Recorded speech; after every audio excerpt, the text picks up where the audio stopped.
Sveikinimai, Gabrieliau, su pergalė, ten likus apie minutę prasileidai 2 taškus su pražanga, likus 0,8 sekundėm. Ir ar palengvėjo tą game winnerį įmetus?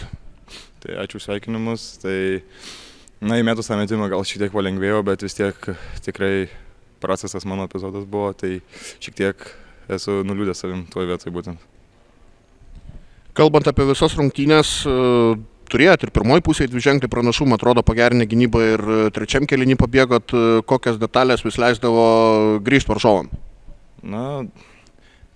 Pasidarytom tą persvarą tokią šiokią ir kažkaip vis tiek pradėdavom klysti greitose atakose, bandydavom užbėgti juos, bet nepavykdavo, varžovai pataikė 3 taškus vienu momentu neblogai, tai manau tas ir lėmė tą mūsų neišsaugotą pranašumą.